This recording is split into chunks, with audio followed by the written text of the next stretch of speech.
Hey, this is Blondeguygamer and welcome to Black Sheep Game Reviews. As promised from my last review, we'll be looking at Evil Dead: A Fistful of Boomstick.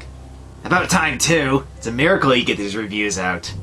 Oh, and I suppose you could do better? Well, of course I can, but first I need you to review the games to grant me the power to do so. Right, and how does me reviewing the Evil Dead games again grant you this power exactly? I'm evil! I ain't gotta explain shit! Ah yes, silly me for asking a reasonable question. Look, are you gonna let me help you with this or not? Because it'll be a lot easier if I do. Yeah, you can. Let me just do the introduction first, okay? Okay, fine. Do your obligatory introduction. It's not like most of your viewers already know what this is already. As I was saying, in the last review I covered Evil Dead: Hail to the King, a game set several years after the events of the cult classic Evil Dead and Army of Darkness movies. I didn't like it very much. It was mostly just a cash-in on survival horror games and the popularity of Evil Dead, with the premise, story, and dialogue being something you see in lame fanfiction. However, the next Evil Dead game, Evil Dead: A Fistful of Boomstick, is better, but still rough around the edges. I did do a video about this game before as well, but my issues with that review are pretty much the same as the old Hail to the King review and why I'm going back to it.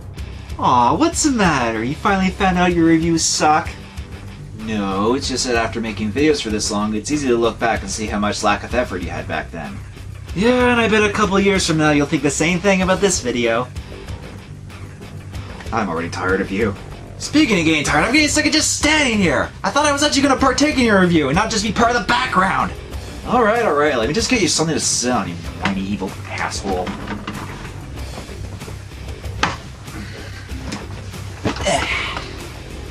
Better? It'll do. But I'll be the one sitting in that cheap office chair before long. Uh-huh. Shall we get started? Yes, let's.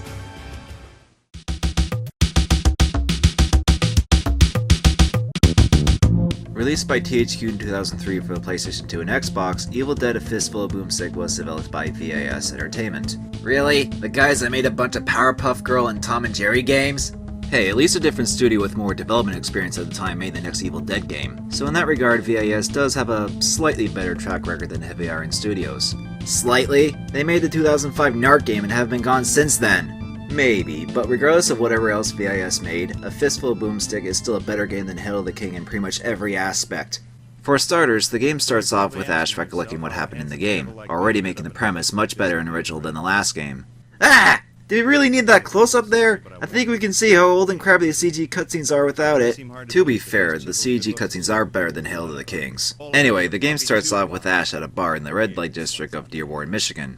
Seems like he's falling on hard times after being in Hail to the King. Actually, it's because it's been 10 years since Jenny apparently died in a bus accident. Wait, Jenny from Hail to the King is dead? Way to write her off. Yes, it's a shame such a memorable character that had about 5 lines of dialogue had to be killed off. Hang on, if Jenny died 10 years ago in this game and Hail to the King takes place 8 years after the movies, then when does this game take place? Well, according to Ash, the events of the movies was 20-some-odd years ago, and if we were to go by 1992 from Eternal Darkness, then theoretically this game would take place in 2012. Whoa, I know. So while Ash is drinking his sorrows away, a TV is playing a local paranormal talk show hosted by journalist Trisha Pettywood. Damn, I don't think shirts and skirts like that would pass broadcast regulations. Anything to get good ratings, I guess. Her guest is Alex Eldridge, a parapsychologist and colleague of Professor Noby's, who has written a best-selling book about the Necronomicon. Wait, you mean like the books and the ending of Hail to the King? Maybe? I don't know, even with that and the mention of Jenny dying, it's still a weak connection between the two games and wouldn't really make a difference if they weren't. So while Eldridge did write a book about the Necronomicon, he doesn't actually believe it brings forth evil and that Ash's claims are just insane ramblings. Yes, I too wish those things weren't true, but there's an evil version of me sitting right next to me. Don't hate me just because I'm beautiful.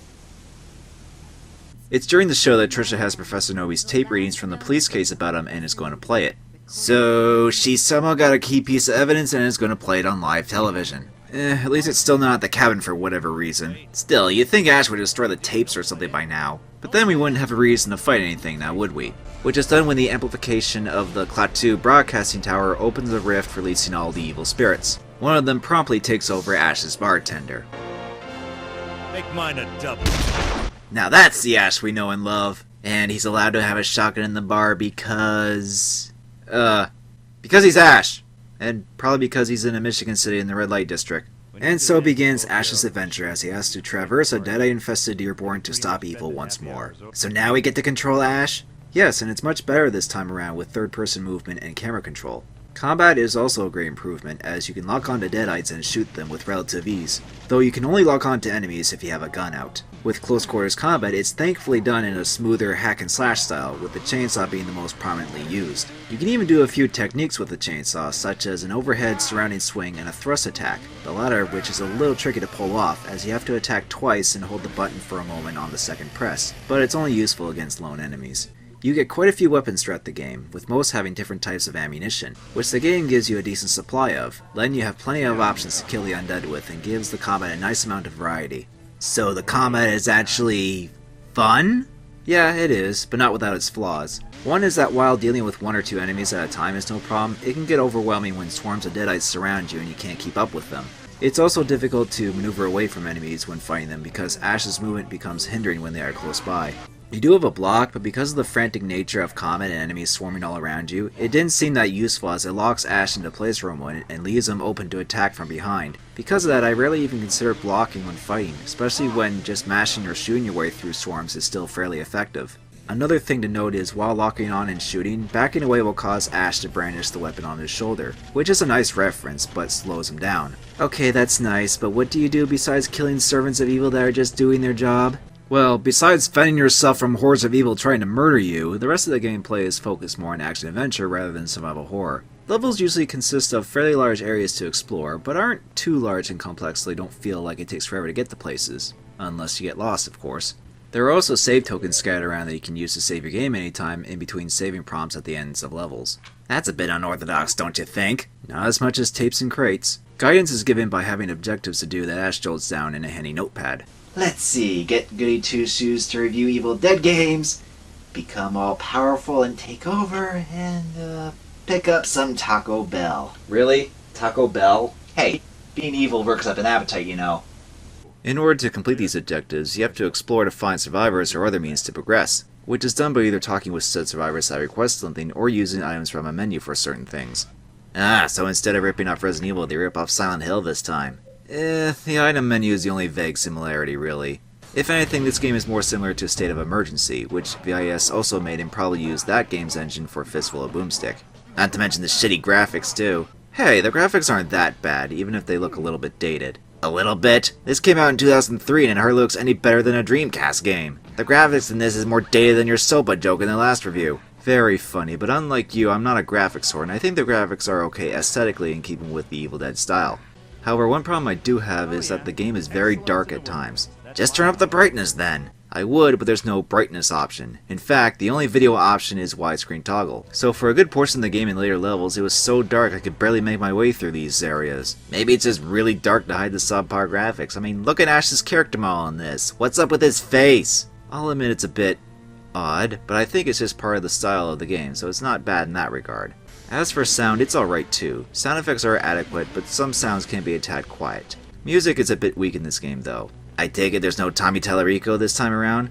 No, and while the music in this game isn't necessarily bad, there's mostly just two variations. Slightly ominous music when wandering around, and slightly intense music that plays when enemies are nearby. The latter of which can get pretty repetitive when deadites are always steadily coming after you. Though in later stages the music does change to fit with the respected areas, so like I said, not bad, but not that memorable. Voice acting, however, is the best aspect as Bruce Campbell once again pulls off a good performance of Ash in all of his one-liner glory. Speaking of which, the taunt button makes a comeback in this game, but thankfully it's assigned to the same button as talking with people and interacting with things, so it's not a waste of a button. While taunting is still pretty pointless gameplay-wise, the taunts are actually pretty funny in this. Sheesh, if you love Bruce Campbell so much, why don't you marry him? Maybe I will. You can even be the best evil man. As for the other voice actors, they do a good enough job, so not much to say on them. I think you've rambled on quite enough. Can we actually go through the game now? Sure, here you go. What? You expect me to actually play through this crap? Keep the control to yourself, goody-goody. Glad you can be a big help in this review. No problem. Now play! You start off with the boomstick, but no chainsaw, which makes more sense than the vice versa from Hail of the King. There is a shovel nearby though, and you get the chainsaw in a lumberyard pretty early in the game too. Ash needs to get inside the TV station, but we need to get past the front gates and get a security pass for the building's front door. The latter of which we need to throw some dynamite by a strip club and take the security guard Deadite's card from inside it. This strip club is also the world's smallest one from the looks of it.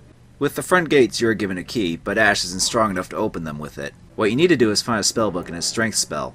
The spellbook and magic is another aspect of the game that's done well. In order to use spells, you hold R1 and input a button sequence for each specific spell, and if you don't input it correctly, Ash just stumbles over his words and falls on his ass. You have numerous spells that are acquired throughout the game that uses up souls of enemies you defeat. These range from offensive spells to being able to take over enemies briefly, complementing the already varied combat and designing area puzzles around them respectively. So the aforementioned strength spell not only increases your attack power, but also gets you through the gates. Once inside, we run into Trisha and Eldridge and fend off deadites from them. After that, we move on to the downtown level where Ash needs to get Nobody's Nose from a professor at a university, and if that wasn't enough, portals have opened up all over town, and the only thing to get rid of them is silver. Silver? You sure these aren't werewolf portals or something? Afraid not. In order to get silver, you save bikers that stole silver items and use them on the portals to close them. Going back to the university professor, you get the notes, but need a cipher so Eldridge can read them, which is obtained by possessing a deadite and retrieving Nobi's belongings behind the police station. After saving Trisha and Eldridge again, Eldridge deciphers the notes and discovers that the Kandarian summoning stone can be used to stop everything. By control, you of course mean destroy, right? Isn't that right? Destroy? Yes, of course. Gee, I wonder if Eldridge is actually evil.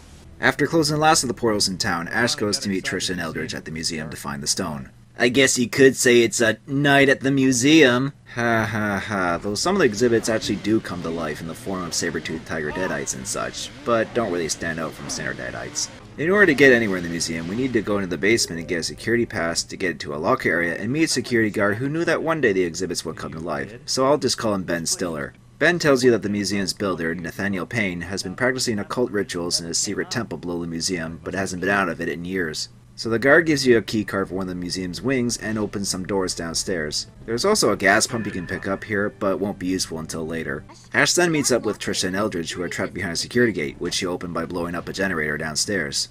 Now this is roughly where things got a bit confusing for me, because in the basement you find Greek vases, which you place them by a portrait of Nathaniel Payne to get a divine device used to find gems that allow access to his temple. However, I got the divine device before meeting up with Trisha and Eldridge, which means I may have skipped a sequence of dialogue that most likely explained how the divining device works and that I need to find gems with it. It does emit a sound the closer you are to gems, but you need to blow up certain spots to retrieve them. And if that wasn't enough, you need to place the gems in a certain order, which I'm sure the level does provide clues for somewhere, but I resorted to looking up the answer because I was losing patience with this level.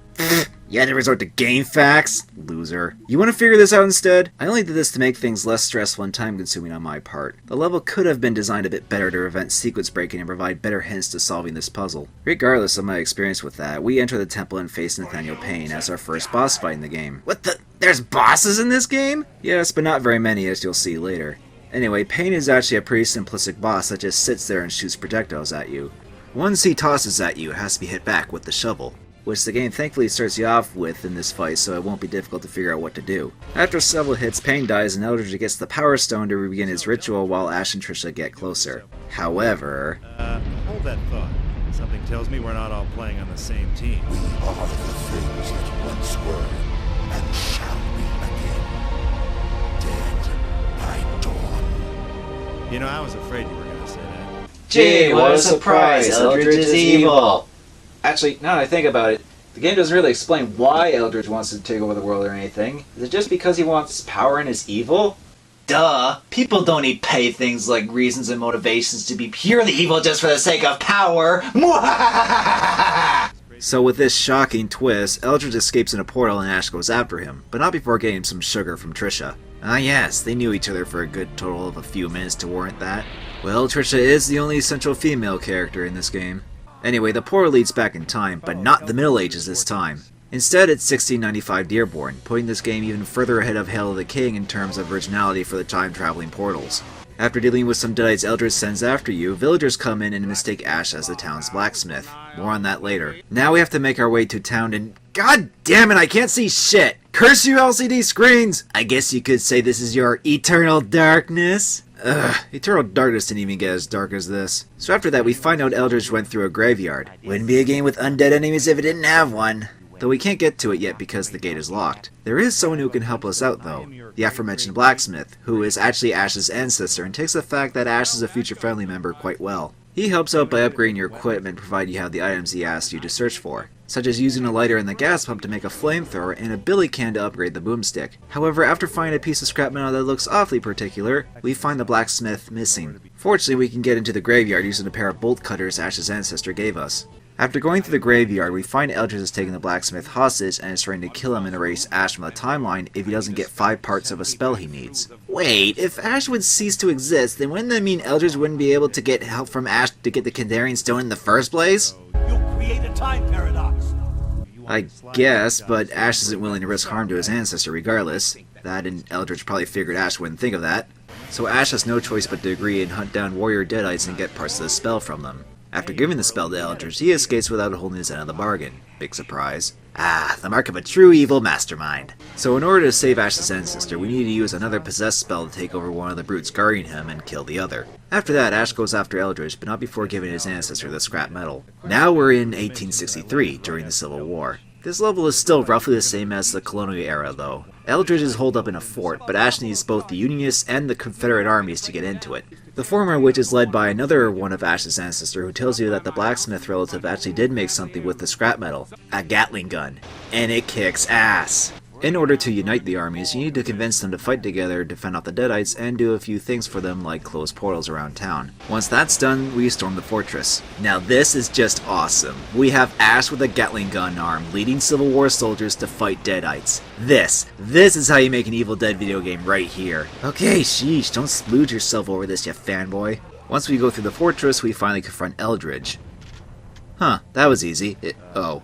Ha! Think again. And finally, another boss. Yes, and this one is more difficult at first, because you need to avoid him and blow up barrels to knock him over and deal damage. Only problem though is that the blast radius of the barrels are ridiculous, and it's easy to get caught in them and die. Oh, and you can't skip cutscenes either, so be prepared to sit through the load times and cutscenes if you die a lot here. It also doesn't help that I have little health for this fight, since health in between levels and boss fights doesn't replenish. You can find health and mana vials that increase your health and magic respectively, but unlike Legend of Zelda, these harder upgrades don't restore your health as well. Even medkits you can find only restore 2 health bars, and small ones that enemies drop only restore half of 1. So because health never restores fully, it can be difficult to keep your health at a decent level. Anyway, after you kill Eldridge Demon, we finally go back to present day Dearborn and... yeah, it's not looking too good. Looks fine to me! It turns out that while Ash did stop Eldridge, he actually forgot the Kandarian stone before going back to the present. Our valiant hero, ladies and gentlemen. Hey, it is keeping true to Ash's character. So it turns out that a Deadite Queen is in possession of the stone, which is why everything is the way it is now. In order to get to her lair, Ash needs to save some prisoners, then acquire occult items through doors only certain possessed Deadites can open, some of which can be a pain in the ass to find. After that, we have to place the occult items in a specific order on 3 pedestals, and I can't help but be reminded of another game because of their colors.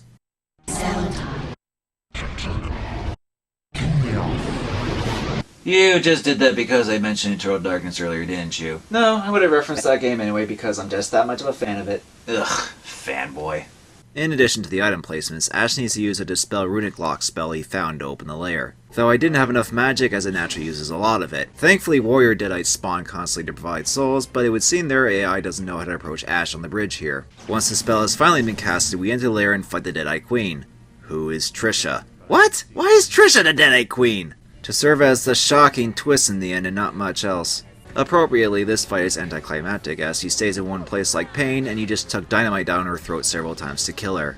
Wow, this game has only 3 bosses and the last one is the easiest? What a shitty end! Oh, but it's not over yet. How? It turns out the person Ash has been telling this whole story to is an emperor, I'm assuming, as he stumbled his words while using the stone to try and fix things and ended up in medieval Asia. Naturally, no one understands Ash, but he's been telling the story for over 3 hours. The Emperor plans to have Ash sacrifice and use the stone against Genghis Khan. Hey! Put Star Trek 2 away, we're not making a Khan joke here. Aww. However, just before Ash is executed, evil comes in again and we end on this.